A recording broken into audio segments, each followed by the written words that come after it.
Welcome to an environmental justice episode of Virginia Interfaith Live with VICPP's partner organization, Virginia Interfaith Power and Light.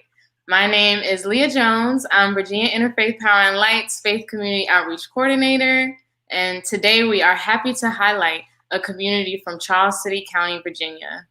For those who don't know, Charles City is a rural county about 20 miles southeast of Richmond. It sits between Richmond and Williamsburg, and this county is surrounded by the James and Chickahominy rivers.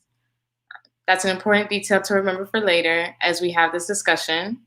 So in a community that's dealing with 2 proposed gas power plants, pipeline projects, and now facing the potential expansion of a landfill, the environmental injustices in this community are more than apparent and are piling up. In an effort to fight against these injustices and educate their community, a group of Charles City County residents came together to create the Concerned Citizens of Charles City County, also known as C5. We have the pleasure of being here today with a few members from C5 who will be able to share with us the issues that they are fighting in their own communities. We have Benita Cotman-Lewis. Hello. We have Wanda Roberts. Hello. We have Cynthia Robinson. Oh, Cynthia Robinson isn't joining us today, but we also have Lavisha Allen Rollins. Good afternoon or good evening, everyone. Good evening. Thank you all so much for being here today. How are we all doing? Doing well? Good. Very well. Well, thank you so much for having us. Thank you. So I'm just going to start by asking if you all can just tell us a little bit about how Concerned Citizens of Charles City County was formed and the work that you all have been doing. Well, we formed around a little over a year ago. It was June the 19th of 2019. The Sierra Club and Mothers Out Front were making some calls around to the community and letting people know about the Chickahominy power plant. It was getting ready to be permitted, the air permit, going before the DEQ air permit board. We got a group of 30 plus individuals or residents from Charles City County to meet at our library. And that's really what kicked us off when we found out that we were unfortunately not notified of this power plant or another one, the C4GT power plant that had already been permitted. We're still in the process of trying to fight these 2 power plants.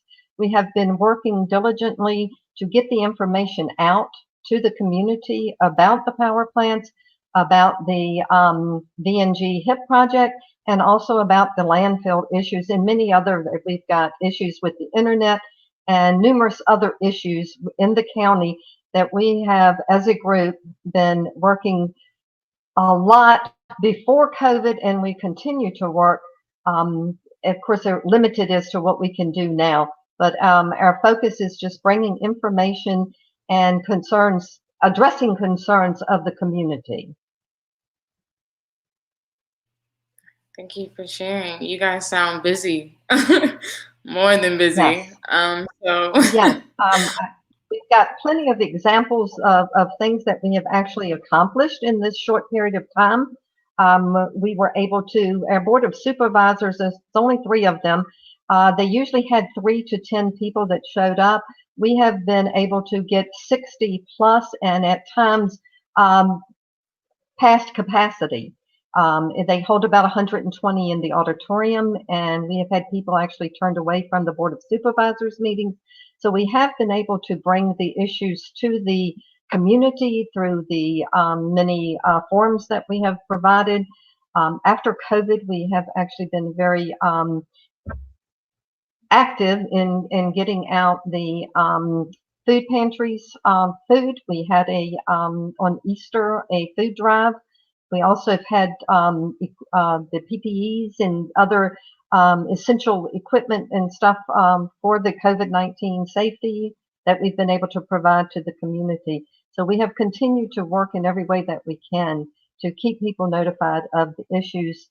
Our internet is just terrible, as you'll find out that I will probably be fading in and out on you. Yeah, so you guys are doing so much great work right now. So just moving on to the next question. What does it mean to you all to be environmentally overburdened?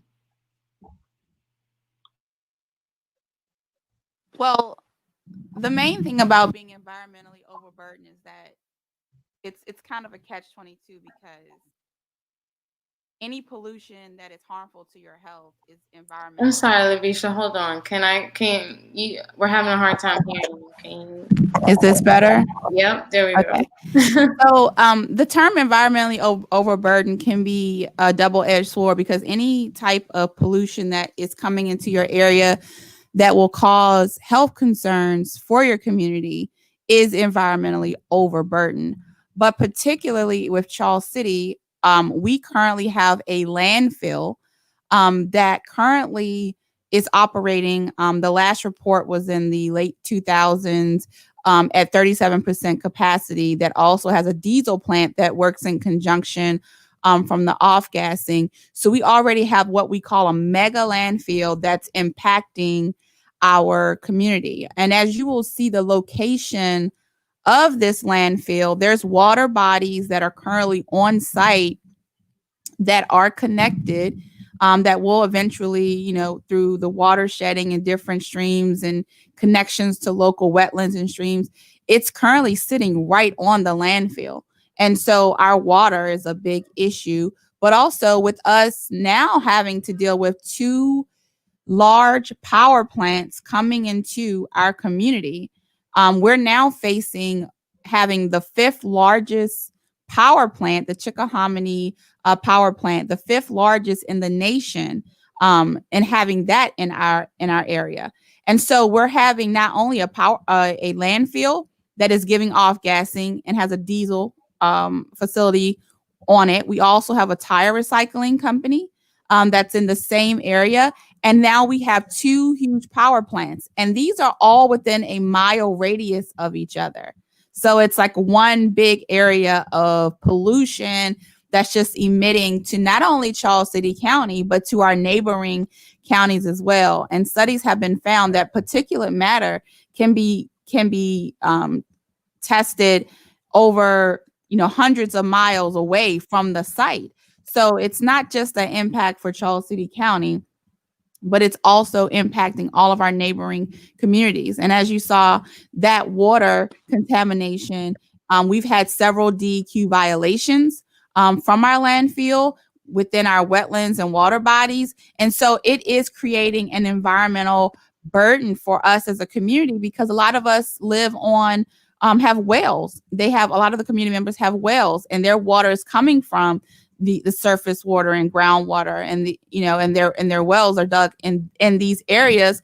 If you can go back to that map, you'll see houses that are basically on the perimeter of that landfill. There's residences that are adjacent to the landfill. So, it definitely creates a burden for you, not only from a health aspect, but also if your administration cannot handle this type of establishment, managing the violations, managing, how this is affecting health wise, having studies done to figure out how is this hurting your community health, their health and well-being.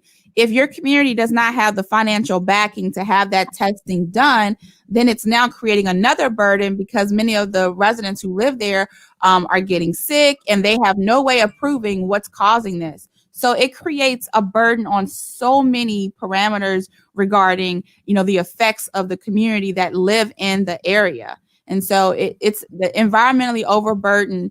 No matter how much pollution you get, anything that's going to cause bodily harm to anyone, I mean, that is a concern. Definitely. And it's crazy. You just listed so many things going on. You literally said within a mile radius in your community. Just to review, you said a mega landfill, you said two power plants, and also it was the HIP project. So the HIP project will have to be, the HIP project is going to run through Northern Virginia, Hanover, Henrico, New Kent, and then to Charles City. And that would have to be put in place first. So that's why we're stressing the need to stop this header improvement project. That's what it's called. And that is basically a term being used for a 30-inch high pressure pipeline, a gas line that'll be running to power these power plants. And so we're going to now have a 30-inch high pressure gas line that'll be running into our community. And because we are, I believe, a class A or class 1 community, my term is not, I don't remember any. We will have an issue, because if this gas line happens to get punctured or it explodes, we are at the maximum allowed length of a shutoff. And I think it's 7.5 miles can basically be burning before it gets to a shutoff point. So that's a major issue for us, being that we don't have a full-time, well, we have a full-time fire department, but we only have one on the opposite end of the county. So I just want to make everyone aware that this project, not, if you look at it from one dimension, it is an environmental issue, but it has so many parameters that come with it that affects the community that they don't consider when these decisions are made. Definitely. And you already touched on it quite a bit, about how these things impact your community, and even the surrounding communities. But is there anything else that someone would like to add about how this affects or negatively affects the quality of life for the people who live there, especially when we talk about health impacts? How is this impacting the people who live there negatively, especially as it relates to their health, like asthma or any other diseases that people can catch from the pollution that these things bring?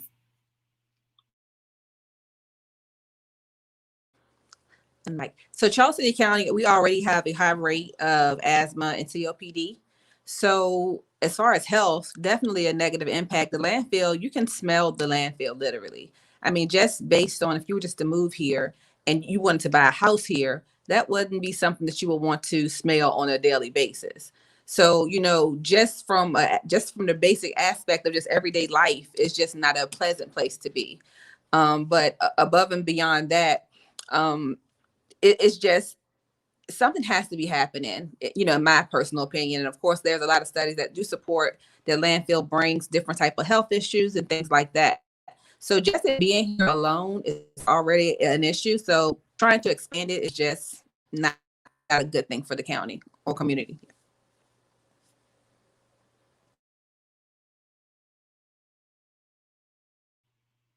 Definitely. I know that we've talked about how these things impact the people who live there, and you said that you even being able to smell the landfill.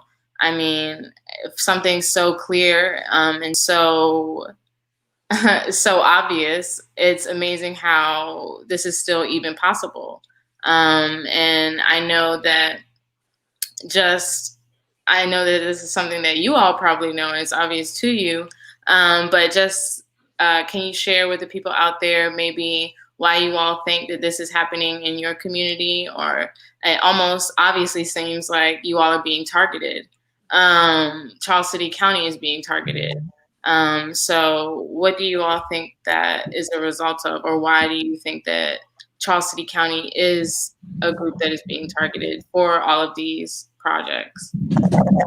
Can I say just before we go into that, the effects of the people as well? It creates division within the community. So a lot of, it's caused a divide within our community as well. So also from a personal perspective, when you're fighting these gas plants and you're telling people about the impacts, it's divided our community significantly. So that's another impact that I want to make sure everyone's aware, is that it's not only a health impact, but a social impact is also there, because residents, we've had a lot of divide with us trying to convince them of what this is, because it's like, why would our government do this? They would vet this for you. And when you're presenting this, it creates a divide within the community. So we are a divided community in Charles City, let alone a nation, but as in the community of Charles City. And as far as the health impacts, I just want to touch on a few other things. We've had a high rate of cancer. We're known as a cancer cluster in Charles City, and they have not been able to figure out why we are having such a high rate of cancer. We are working towards finding that solution as a grassroots organization. So of course, that takes time and it takes money, and it takes research. And so we're trying to help a lot of the residents. But I have to say that if you were to look at the common denominator in the 90s, when the landfill was put into place, until now, the landfill is the common denominator on when the cancer spikes started happening. So that's one thing. So yeah, I just wanted to touch on that. But as far as being targeted, let's just make the platform about, if you look at other studies similar to us, if you look at Buckingham, you look at you look at Pine Grove, we all have one thing in common. We are a majority Black rural community. And so if you just look at the statistical data and what's being provided to us, it kind of speaks for itself, that we're a minority community. And it's been hard, because you don't want to throw out that race card. You want to give everyone the benefit of the doubt. But when the evidence presents itself, I mean, that's what we're seeing. But also we're being targeted because we don't have a business tax. So we're an extremely profitable area to be in if you're in the energy business, because you will not have to pay a business tax like that of other localities. Right, definitely. Thanks, Avisha. Did anyone else have anything else to share about that, or? Yes, we Which are. takes you. Charles City. Is that Benita? Yeah, go ahead, Ms. We Wanda. are okay. Our community here, the lack of internet, and we don't have a newspaper. With the communication is done through the churches mostly. That is where people get their information from, and our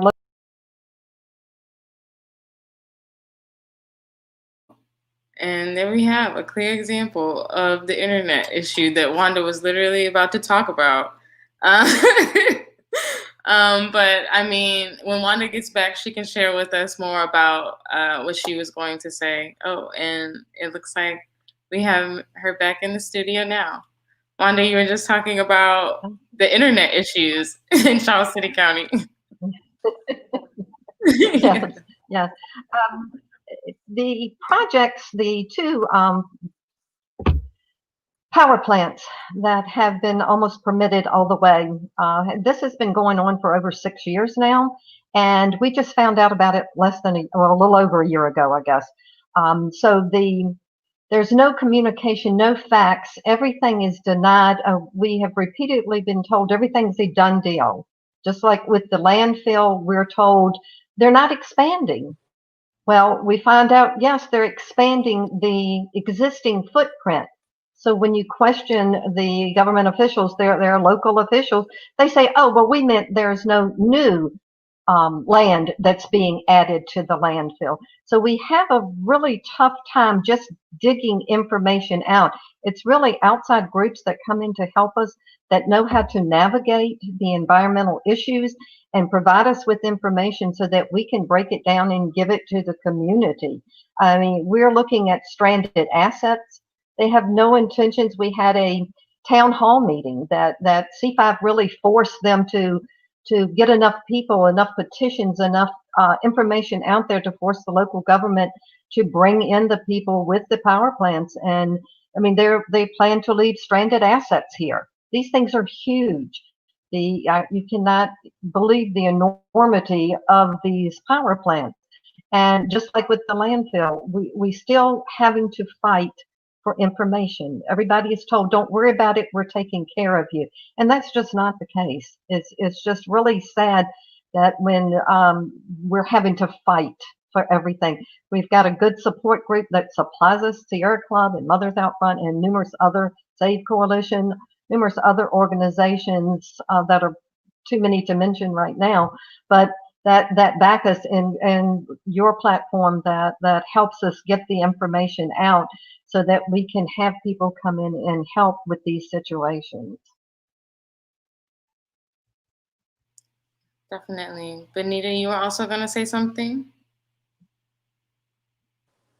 I hope I don't go out, but just to piggyback on what Lavisha was saying about the no business tax, that also plays a big part into the community, because most of the time when you're paying business tax, that money comes back into the community some type of way. But if I was a large business, I guess I would definitely try to find somewhere that didn't have business tax. So I think, like Lavisha said, it's definitely that's a driver that gets people to come here, of course. But the negative impact of that is education. It's internet. We give up a lot to let these companies come here, and they pour nothing into the community. So, and also I went to a symposium at William and Mary about environmental issues and brought up our Charles City County issues with the power plant and the companies that do these power plants was represented there. And I was basically told that we're putting it in Charles City County because we can. So we're like, would you have this in your backyard? And she's like, no, I live in Chesterfield County. They would run us out of here. They would never allow us to have a power plant, not less two near a dump in Chesterfield County. We put it wherever we can put it, and y'all have allowed us to do that. Somebody has to have it. And so y'all are the ones we're dumping on. And that's how we feel. We're a sacrifice zone for all of this pollution that is just destroying the families and the people that have lived here for over 400 years. Ancestry goes back to 400 years ago. And, we just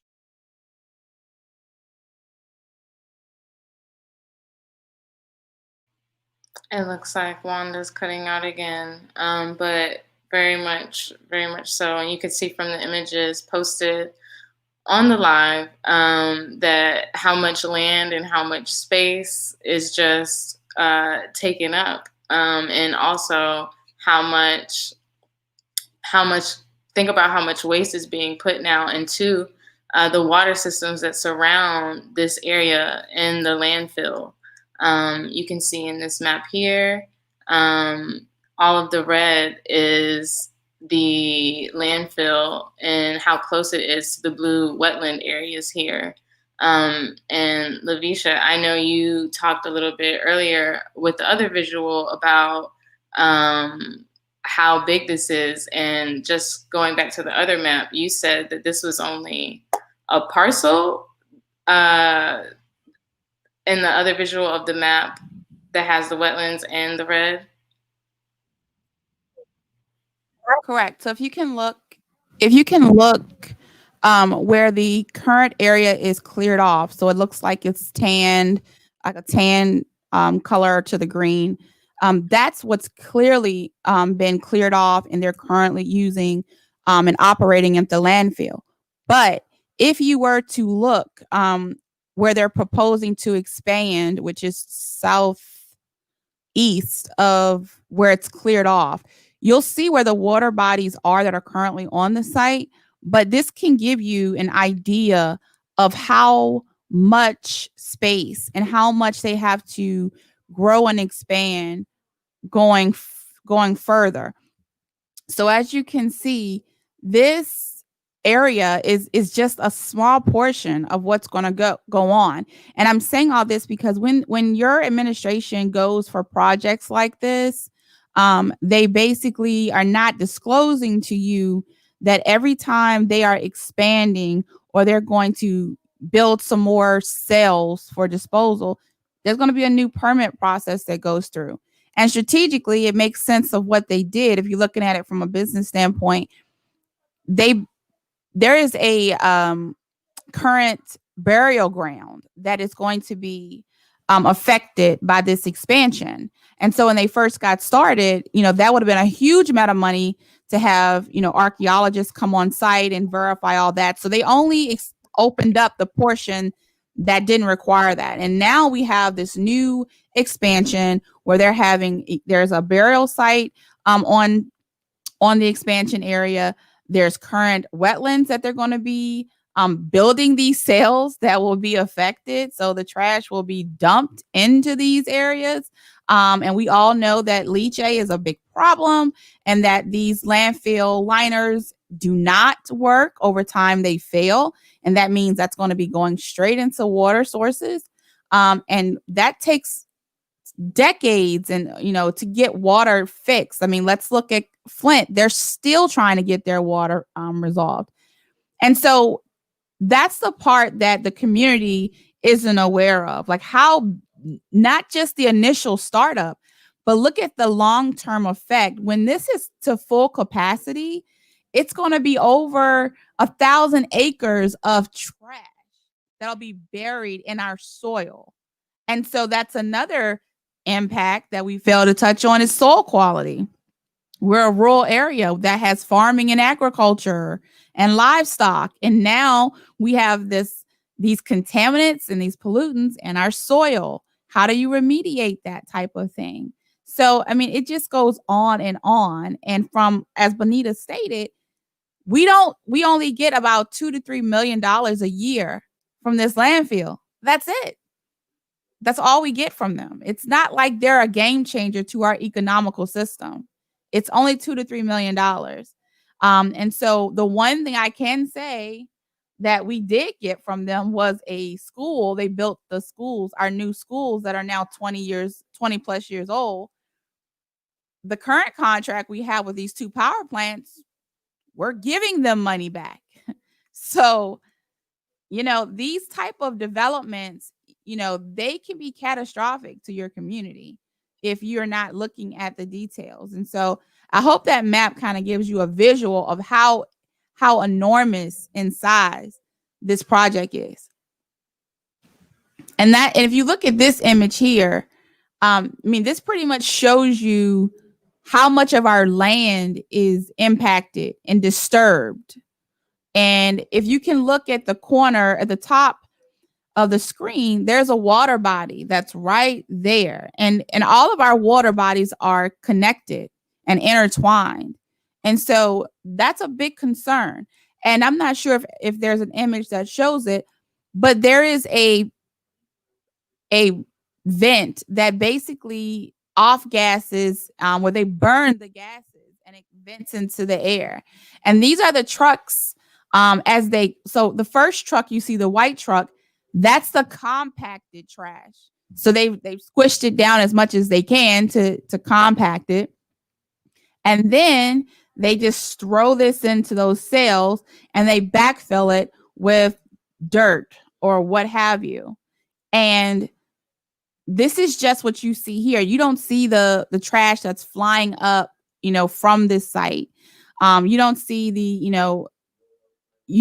impact to the neighboring wildlife. I mean, it's a tremendous amount. But you'll also see on that perimeter that there are houses right there on the corner of the map. There's houses that are literally sitting on this landfill.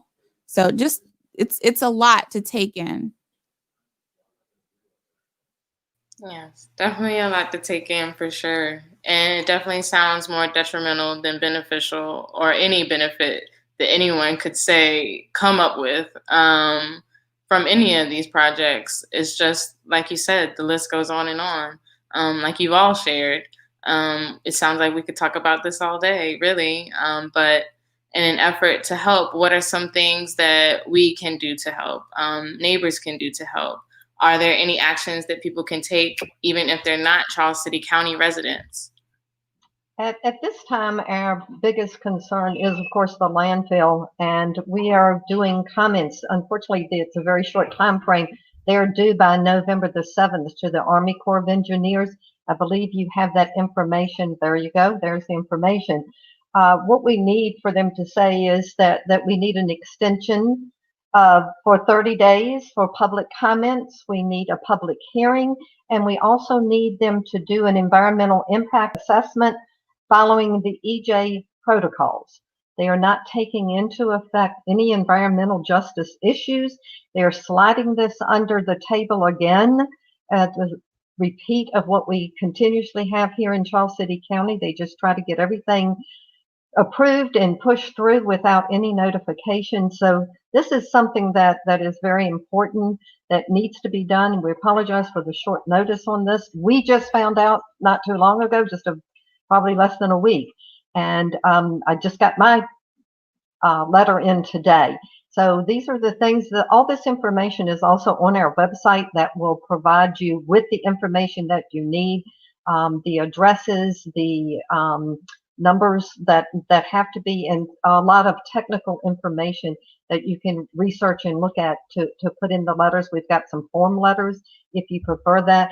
We would like to have letters that at least start out with your own personal comment about what this is going to do to Charles City County. If you're not a resident, if you're a neighboring resident, or just anywhere in the state of Virginia, basically, these issues are affecting other communities, not just ours. And we need to speak out and say, you're not treating the citizens correctly, and that they need to be more informed, and that it's their right to be informed, and this should not be hidden from us. So these are the things that are on our website. You can join our email group. So we are going to be starting up some issues with the power plants in December. There's some DEQ issues there, also with the HIP project. So all this information is on our website with any guidance. If you join our email group, as things happen, we will shoot emails out to everybody. If you've got questions, you can contact us that way through our emails, through Facebook, through, any of these forums that we've got going across the bottom of the screen. Thanks, Wanda, for sharing. Definitely lots to do and plenty of ways to get involved. Like you said, Wanda, November 7th, which I think is this Saturday. If you are able to, please submit a comment, comments with the plural, if you can, to show your support and help spread the word about this. Those were all the questions that I had today for you all. I want to open up the space in case there's anything else that you all would like to share right now before we sign off. So C5, Wanda, Benita, Lavisha, anything else to add? We appreciate this opportunity to come before you and ask for this assistance and let everybody know what is going on. Again, we're not isolated here.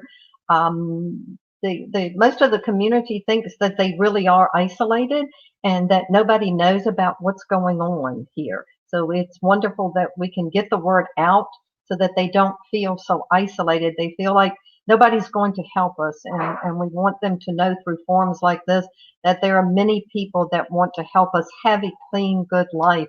Charles City County is a beautiful rural community, and if you ever get the opportunity to come through here, you will see it's so much that needs to be protected. The people here are just sweet and kind, and they don't expect to be treated this way because they don't treat people this way. So it's really up to everyone to stand up and say, we got your back. We're going to help protect you and not have this pollution dumped on you.